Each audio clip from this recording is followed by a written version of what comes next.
주님의 은혜가 예배드린 여러분 모두 함께 하시기를 빕니다. 옆사람과 사랑의 교제를 나누시겠습니다. 사랑합니다. 감사합니다. 큰 소리로 함께 합시다. 건강하시게요.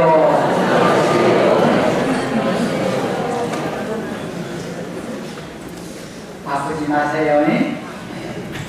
여러분 아프면 괜히 마음이 슬퍼요. 아프면 자기도 슬프고 괜히 그런 슬픈 마음이 들어요. 여러분 그가 아프지 않기를 주의 이름으로 축복합니다. 여러분 가을 날씨입니다. 오늘은 좀 쌀쌀한 느낌이 드는 날입니다. 올해는 가을비가 찾아서 단풍이 아주 아름다울 것 같습니다. 단풍 구경 많이 가세요. 올해 단풍은 딴 때보다 더 아름다울 것 같습니다. 아름다운 단풍처럼 우리 인생의 가을도 그렇게 아름답기를 소망합니다. 단풍은 나무의 일생에서 하나의 축제와 같다고 생각됩니다. 우리가 단풍 구경을 가는 것은 나무가 꾸미는 잔치에 사람이 축하하러 참여하러 가는 것이다 생각이 듭니다. 그리고 단풍은 사람에게 이렇게 말하는 것처럼 느껴집니다. 여러분의 인생도 이렇게 아름다워지라고, 그리고 이 아름다움은 잠시 후면 사라지는 것이라고, 인생도 흐르는 것이라고 말하는 것 같습니다. 이번 주부터는 본격적인 추수를 하게 됩니다. 아마 한두 주만 뒤면, 이번 주 다음 주면 얇은 황금 들판이 빈 벌판이 될 것입니다. 여러분이 지금 추수를 하실 때 예전에는 벼를 베어서 홀대로 훑어서 이삭을 분리해서 그렇게 나라를 거두었습니다. 지금 모두 다 콤바인으로 추수를 합니다. 사람이 일하는 방식이 달라진 것입니다. 그것은 한두 가지 면에서가 아니라 전반적으로 달라진 것이죠. 예전 것들은 다 지금 박물관에 다 있습니다. 우리가 읽은 오늘 말씀은 22절부터 이어지는 말씀입니다. 요한복음 3장에서 사도 요한은 먼저 거듭남에 대해서 말씀하고 있습니다.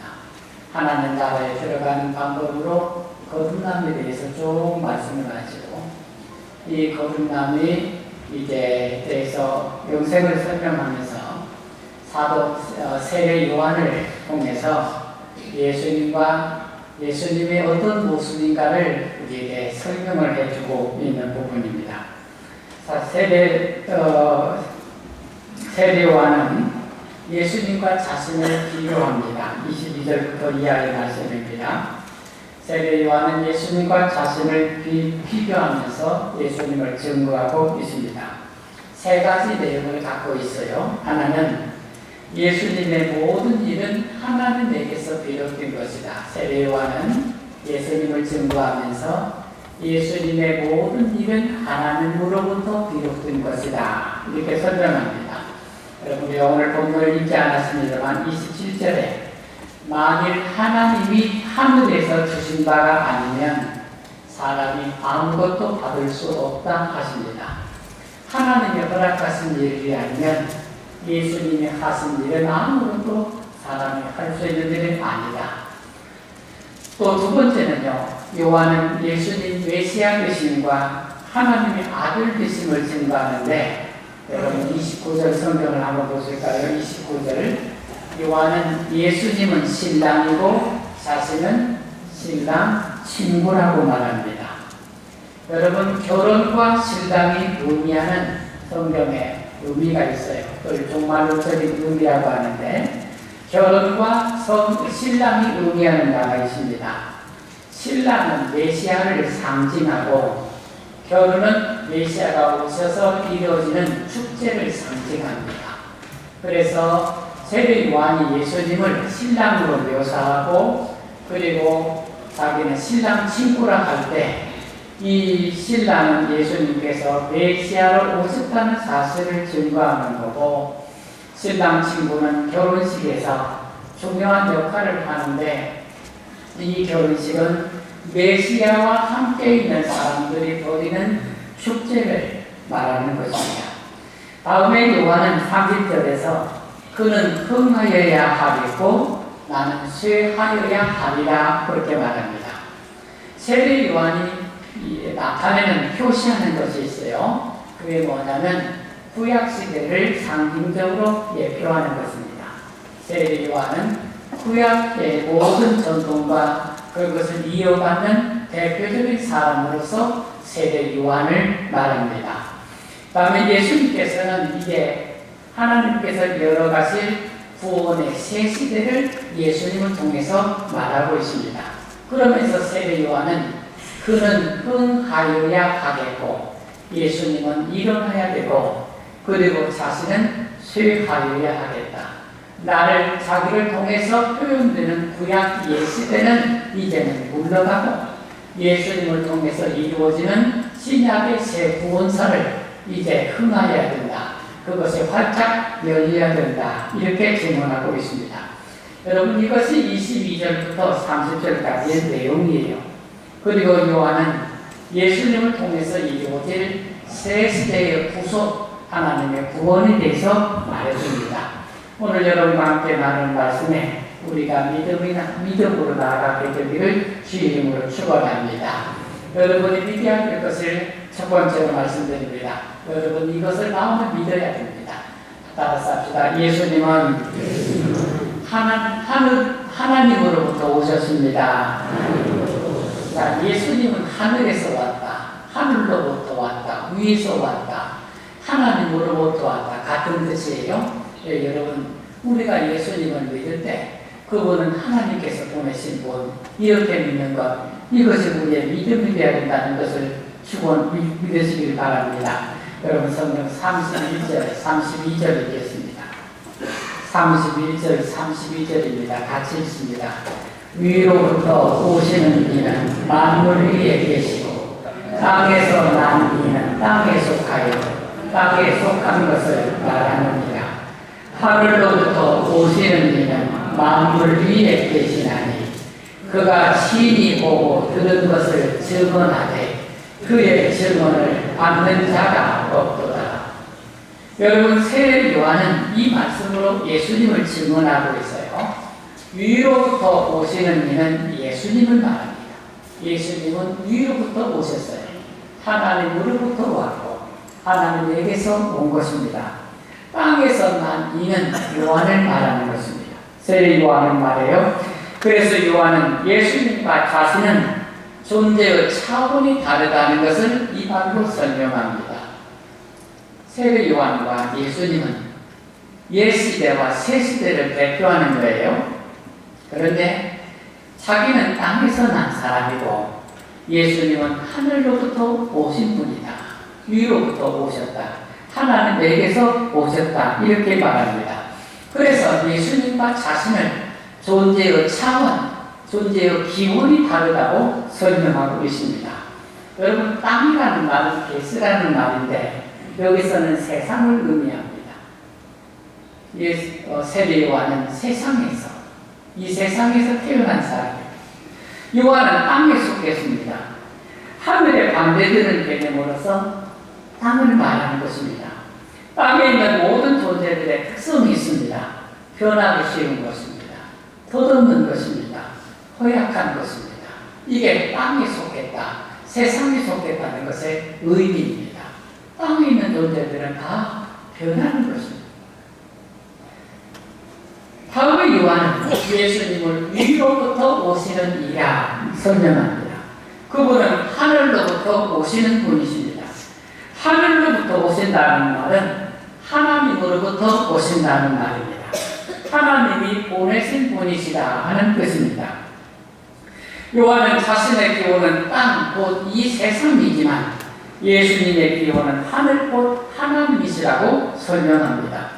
예수님과 자신은 이렇게 근본적인 차이가 있다고 말하는 것입니다. 세례 요한은 이 말씀으로서 예수님의 우월함을 설명하고 있습니다. 예수님의 절대적이고 초월적인 존재이심을 이 말씀으로 설명하고 있는 것입니다. 그런데 이 말씀은 예수님께 대한 우리의 믿음을 가르치고 있습니다. 여러분은 예수님을 어떻게 믿습니까? 우리의 삶신앙은 예수님께 대한 고백으로부터 시작됩니다. 우리의 신앙은 예수님이 어떤 분이신가를 믿는 것으로부터 시작됩니다. 예수님은 어떤 분이시고 예수님은 무슨 일을 하실 수 있으며 왜 하늘로부터 이 세상에 오셨는지 바로 이 말씀에 우리의 신앙이 달려 있습니다. 여러분이 아멘하시길 바랍니다. 여러분의 믿음의 핵심은 예수님이 어떤 분이신가를 믿는 것입니다. 그게 여러분의 믿음의 핵심이에요.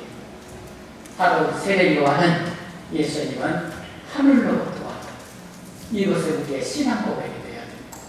예수님 우리와 같은 이 세상에 태어난 어떤 인간 존재가 아니고 예수님은 하나님으로부터 하나님께서 보내신 분이시다.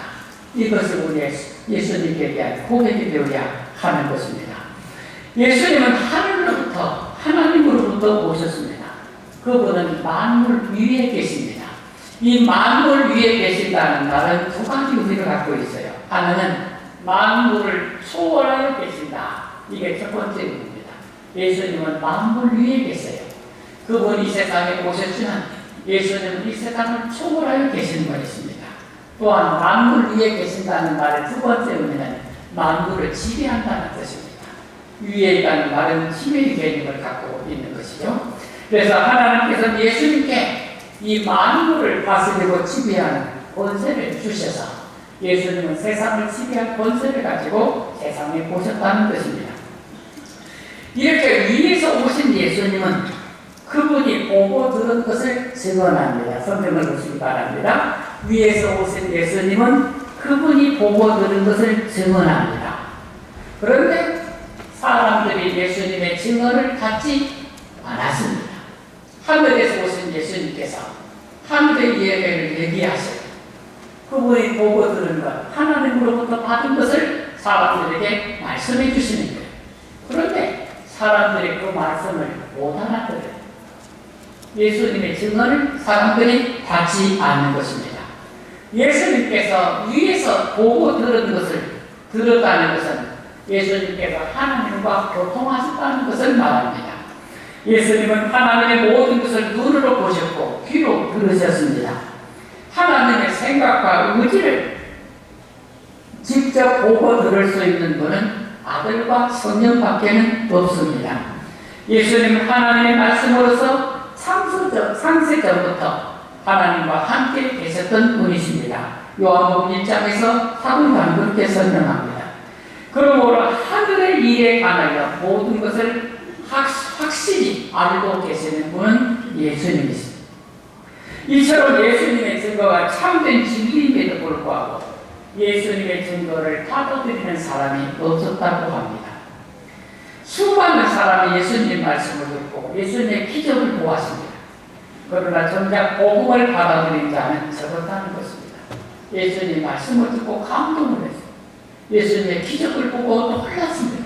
그런데도 불구하고 예수님을 받아들이는 사람은 적었다는 것입니다. 그래서 사도 요한은 요한복음 1장 11절에서 이렇게 말합니다.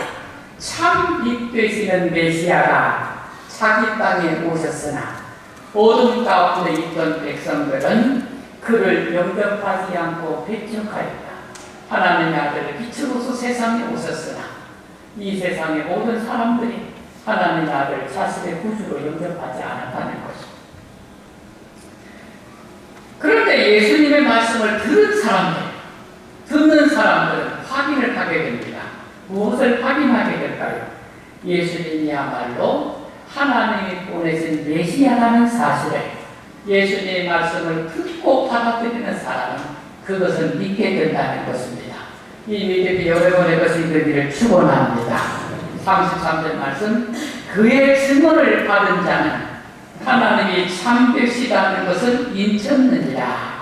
인쳤다는 말은 문서에다 도장을 찍고요, 이렇게 인봉했다는 거예요. 그게 인쳤다는 거예요. 도장을 딱 찍고 인봉했어요. 예수님의 말씀을 듣는 사람, 예수님의 말씀을 자신 안으로 받아들이는 사람은 하나님께서 진실하다는 것, 하나님이 하신 일들이 참되다는 것, 예수님께서 하나님으로부터 오셨다는 이 말씀을 진실로 믿는다는 것입니다. 여러분께서 이 말씀을 믿음으로 받으시길 축원합니다. 여러분, 세상에 있는 모든 것들은 다 이 세상의 기운을 들고 있습니다. 이 세상에서 다 태어나는 것입니다. 그런데 성경은 예수님은 이 세상에서 오신 것이 아니라 하늘로부터 위에서 왔다고 하십니다. 이렇게 예수님께서 위에서 오신 목적이 있는 것입니다. 이것은 오늘 여러분과 나의 두 번째 말씀입니다. 왜 하나님께서 하늘에서 예수님을 이 세상에 보내주셨을까요? 무엇을 위해서 보내주셨을까요? 여러분과 함께 두 번째 나눌 말씀을 따라서 합니다. 같이 따라서 하시겠습니다. 예수님을 믿는 자는 영생합니다. 여러분 성경 35절 36절 읽겠습니다. 함께 있습니다. 아버지께서 아들을 사랑하사 만물을 다 그의 손에 주셨으니 아들을 믿는 자에게는 영생이 있고 아들에게 순종하지 아니하는 자는 영생을 보지 못하고 도리어 하나님의 진노가 그 위에 머물러 있느니라. 여러분, 하나님께서 그 아들 예수 그리스도를 사랑하신다. 아버지께서 아들을 사랑하사. 여기서 아들은 우리가 하나님 아들이야 그런 말이 아니에요. 하나님 아버지께서 그 아들이신 예수 그리스도를 사랑하셨다는 말이에요. 성경은 하나님 아버지께서 예수님을 사랑하셨다는 말씀을 하신 것을 몇 군데 기록하고 있습니다. 예수님께서 세례 요한에게 세례를 받으셨어요. 그런데 예수님이 성령의 비둘기 같이 임하시면서 하늘에서 음성이 나서 말씀하십니다. 이는 내 사랑하는 아들이다. 하나님께서 예수님의 세례를 받으실 때 예수님을 향해서 하늘에서 성령이 비둘기 같이 임하시면서 하나님이 증거하시는 것입니다. 이는 내 사랑하는 아들이다. 예수님께서 세력을 세명과 함께 변화산에 올라가셨어요.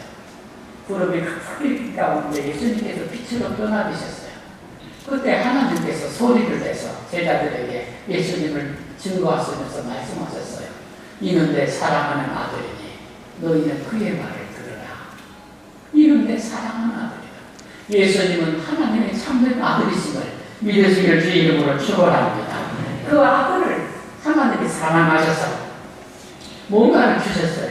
뭘 주셨는데 만물을 다 그의 손에 주셨다. 만물을 다 그의 손에 주셨다. 이 손은 권세를 상징하는 것입니다. 이 손은 권세를 상징해요. 예수님께서 만물을 그의 손에, 하나님의 예수님 손에 그 만물을 주셨어요. 예수님께서 만물에 대한 하나님이 주신 권세를 갖고 있어요. 이 만물에 대한 권세를 예수님께서 가지고 계시다는 것입니다. 그런데 여러분, 이 만물에 대한 예수님의 권세가 뭘까? 세상에서 왕의 권세는 지배하고 다스리는 것입니다. 왕은요, 그의 말이 거기에 모든 것을 자기 마음대로, 자기 뜻대로, 그게 왕이에요. 그래서 왕은 위에서 백성들을 지배하고 다스리는 것이 그게 왕의 권세예요. 그러면 여러분, 예수님의 권세도 그런 걸까요? 예수님께서 이 세상 모든 나라들의 위대한 왕이 되어서 모든 것을 다 통치하고 지배하고 다스리고 그런 걸 뜻하는 것일까요? 예수님이 가지신 권세가 특징이 있어요. 예수님께서 요한복음 11장 2절에서 이렇게 기도를 드립니다. 아버지께서 아들에게 주신 모든 사람에게 영생을 주게 하시려고 만민을 다스리는 권세를 아들에게 주셨으리로소이다. 자, 예수님께서 하나님으로부터 권세를 받으셨어요. 이 권세를 뭐냐면 만민을 다스리는 권세예요. 그런데 이 권세를 가지고 사용하는 목적이 있어요. 무엇을 위해서? 사람에게 영생을 주게 하시려고. 자, 예수님이 가지신 권세는 그 목적이 있어요. 사람에게 영생을 주는 것이 예수님이 가진 권세의 목적이에요. 그러면 여러분, 하나님은 인류의 구원 계획을 예수님께 맡겨주셨다는 것입니다. 예수님의 권세의 목적이 사람에게 영생을 주는 것이고, 하나님은 예수님께 세상을 구원하는 모든 계획을 예수님께 다 맡겨주셨다는 것입니다. 그래서 여러분, 만물을 그의 손에 주셨다는 것은 하나님의 말씀과 이 온 세상 그 모든 것뿐만 아니라 하늘과 땅의 권세, 심판하는 권세, 인류를 구원하는 계획까지도 예수님께서 다 가지고 계시다는 것입니다. 이 말씀을 믿으시길 축원합니다. 예수님은 만물을 지배하시고 만민을 다스리는 권세를 가지셨습니다. 이 예수님의 권세는 사람의 구속과 관련이 있어요. 구원과 관련이 있습니다. 예수님의 권세는 세상을 지배하는 권세를 뜻하는 게 아니고 세상을 죄로부터 구원하는 권세를 뜻합니다. 예수님의 권세는 세상을 다스리는 권세. 그 다스리는데 뭐 어떻게 다스리느냐? 세상을 명령하고 지시하고 지배하고 그런 것이 아니라 죄에 빠진 인간을 구원하는 그 권세를 예수님이 가지고 계십니다. 그래서 예수님의 권세는 인간의 죄와 허물을 다스리는 권세를 갖고 있습니다. 그게 죄와 허물이 의미하는 게 뭡니까? 인간의 불순종이에요. 예수님은 권세를 가지고 계세요. 인간의 불순종, 하나님께 대한 반역, 하나님께 대한 죄와 허물을 예수님께서 감당하는 권세를 가지고 계시다는 것입니다. 그렇기 때문에 예수님께서는 사람을 죄로부터 구속하시기 위해서 자신의 몸을 십자가에 내어주셨습니다.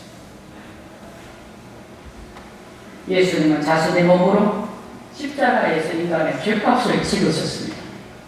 예수님께서 만민의 죄를 해결하시는 권세를 가지셨으므로 예수님이 십자가에 죽으심으로 그 보혈의 은총으로 인간의 모든 죄가 해결되었습니다.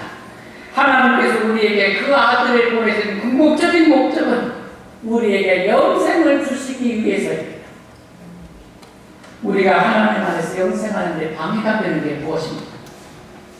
그게 죄의 불순종입니다. 그러나 예수님께서 십자가에서 우리 죄를 대신해서 죽으셨습니다. 우리가 받을 죄값을 받을 현고를 예수님께서 십자가에서 받으신 것입니다. 이것을 믿는 자에게 하나님은 영생을 주셨습니다. 할렐루야. 그래서 여러분, 예수님을 믿는 자는 영생을 가졌다고 그렇게 말씀합니다. 여러분, 영생이 무엇입니까? 요한복음 17장 3절의 영생은 유일하신 참 하나님과 그가 보내신 자 예수 그리스도를 아는 것이라 하셨습니다. 하나님을 알고 예수님을 아는 것이 영생입니다. 할렐루야. 하나님을 알고 예수님을 아는 것이 영생입니다. 이것을 여러분에게 확신드리길 축원합니다. 그런데 그러므로 여러분, 하나님과 예수님을 아는 것이 영생이기 때문에 이 안다는 말을 잘 이해가 하셔야 합니다. 안다는 말은 지식으로 안다는 말이 아니라 관계를 의미하는 것입니다. 여러분은 여러분의 아내와 남편을 서로 잘 압니다. 그런데 머리로만 아는 것이 아니고 남편과 아내와 더불어 같이 삽니다. 이게 관계입니다. 여러분의 남편과 아내가 서로 아는 관계예요. 알면서 한 집에서 같이 삽니다. 그게 관계입니다. 우리가 하나님을 아는 것, 예수님을 아는 것이 바로 그와 같은 것입니다. 우리는 영생하는 존재가 아닙니다. 우리는 죽는 존재입니다. 인간은 영생하는 존재가 아닙니다. 우리는 죽어서 소멸하는 존재예요. 그런데 하나님은, 예수님은 영생하시는 분이십니다. 그러므로 여러분, 우리가 하나님을 알고 예수님을 안다할 때 그 말은 하나님과 예수님과 함께 산다는 것입니다. 우리는 영생하지 못하는 존재이지만 우리가 예수님께 접붙여서 예수님과 관계를 갖고 하나님과 예수님과 더불어 살면 여러분이 영생하는 존재가 되는 것을 믿으시기를 주 이름으로 축원합니다. 영생하신 하나님과 더불어 살아가고 있으니 그게 영생이라는 말입니다. 이 영생은 우리가 육신으로 사나 죽거나 아무 상관없습니다. 여러분, 육신으로 죽는다고 해서 영생하지 않는 것 아닙니다. 이 세상에 육신으로 살아있다고 해서 죽어서 영생하는 것 아닙니다. 육신으로 살아있는 것과 죽는 것은 영생과 아무 상관없습니다. 문제는 여러분이 하나님을 아는 것입니다. 여러분 예수님을 아는 것입니다. 하나님과 예수님을 알 때 여러분에게 영생이 있는 줄로 믿으시기를 축원합니다. 하나님은 우리가 이 세상 사는 동안에 우리와 함께 하셨구나 합니다. 우리가 이 세상을 떠날 때도 함께 하신 줄로 믿으시기를 축원합니다. 이렇게 영생하시는 하나님과 함께 사는 것이 무엇입니까? 영생. 영생하시는 하나님과 함께 사는 것이 영생인 줄로 믿으시길 축원합니다. 그러므로 하나님의 아들 예수님을 믿는 자에게는 영생이 있다고 말씀하시니 이것이 여러분께 신앙이 되기를 축원합니다. 여러분 크게 아멘하길 바랍니다. 여러분 예수 그리스도를 믿습니까? 네. 여러분은 예수님이 하나님의 아들이심을 믿습니까? 네. 여러분은 예수님을 믿는 자에게 영생이 있음을 믿습니까? 네. 그렇습니다. 우리가 성경이 말씀하시는 믿는 자에게 영생이 있다는 것을 믿는다고 말하는 것은 유쾌한 일입니다. 우리에게 영생이 있다고 말씀하시니 얼마나 유쾌한 일입니까? 그런데 그 다음 말씀은 우리를 불편하게 합니다.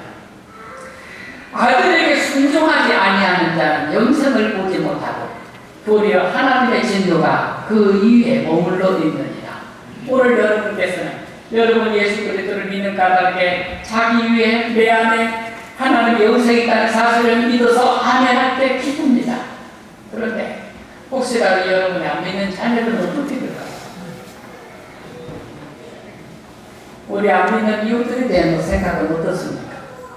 그것에 대해서 성경은 뭐라고 말씀하십니까?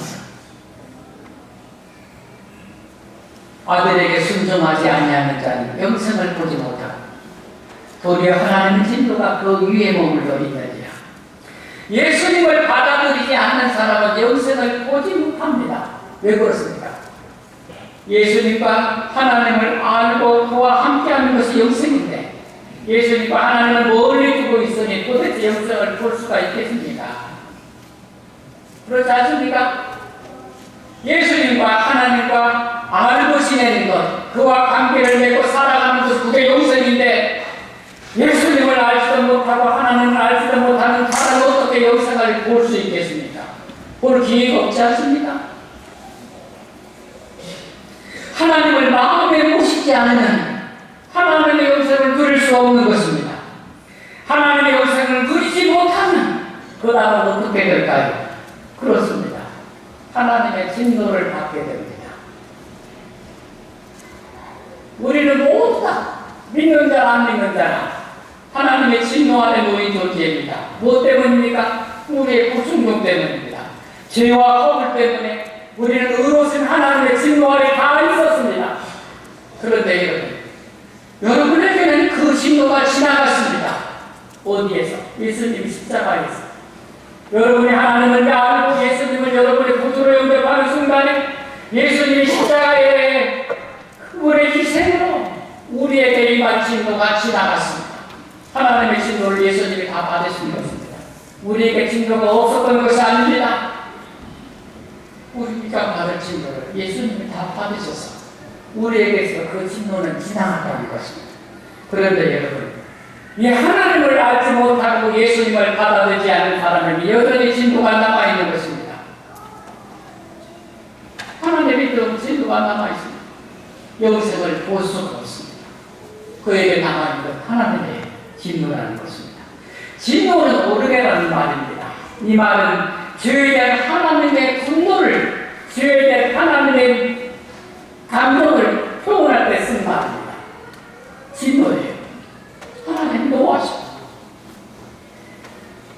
그런데 여러분, 이것을 단지 무섭게만 받아들일 이유는 없습니다. 이걸 불쾌하게 여길 일도 아닙니다. 이지적으로 생각해 보시면 됩니다. 그것은 당연하게 받아들여야 됩니다. 그것은 믿는 자에게 영생을 하나님이 주신다고 말씀하실 때 여러분이 아멘하는 것처럼 믿지 않는 사람에게 하나님의 진노가 있다고 말할 때도 여러분 여전히 아멘하셔야 됩니다. 그건 당연하기 때문에 그렇습니다. 여러분 한번 묻겠습니다. 믿는 자에게 영생이 있음을 믿으시기 바랍니다. 믿지 않으면 하나님의 진노 아래 있음을 믿으시기 바랍니다. 이건 당연한 것입니다.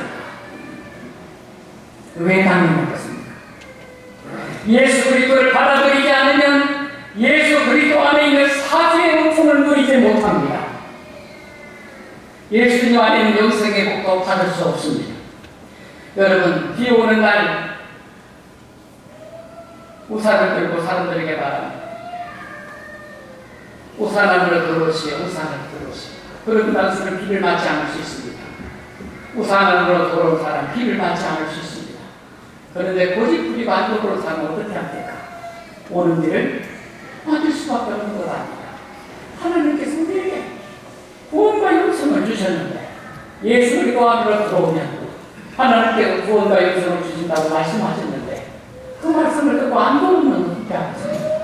비를 맞을 수밖에 없는 것 아닙니까? 바다에 빠진 사람을 위해서 배를 보냈습니다. 빠져 죽어갈 사람을 위해서 배를 보냈어요. 배에 가시오, 배에 가시오. 이 배만 타면 당신은 살아납니다. 그래도 굳이 않다는 사람은 어떻게 합니까? 굳이 않다는 사람은 어떻게 합니까? 그 험한 파도 속에서 빠져 죽어야 합니다.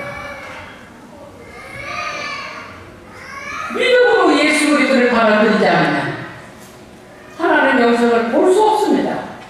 하나님의 진노를 피할 수 없습니다. 인간은 모든 죄값을 스스로 자신이 치러야 합니다. 예수님께서 십자가에 죽으셔서 우리 죄를 대속하신 그것을 받아들이지 않으면 인간은 하나님 앞에서 자신의 죄값을 자기가 치러야 하는 것입니다. 하나님은 예수님을 세상에 보내셨습니다. 예수님을 세상에 보내신 목적은 영생을 주기 위해서입니다. 사람의 죄 때문에 하나님께 올 수 없기 때문에 예수님은 자신의 몸으로 십자가에서 그 죄값을 치르셨습니다. 이 예수님의 십자가를 믿음으로 받아들이면 하나님은 그를 용서하셔서 하나님의 자녀 삼으시고 영생을 누리게 하십니다. 이 진리를 믿음으로 받아들이시기를 축원합니다.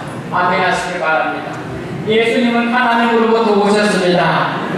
예수님은 우리에게 영생을 주십니다. 이 말씀이 믿음이 되시길 축원합니다. 여러분 간단합니다. 예수님께서 하나님께서 보내신 것이 그분이 보내신 목적은 우리에게 영생을 주기 위해서 예수님은 그 목적을 위해서 자신을 십자가에 달려 돌아가셨고 이 예수님을 마음속에 영접하면 믿음으로 받아들면 우리에게 영생이 주어질 것입니다. 할렐루야. 기도합시다. 하나님 아버지 우리를 도우시기를 원합니다.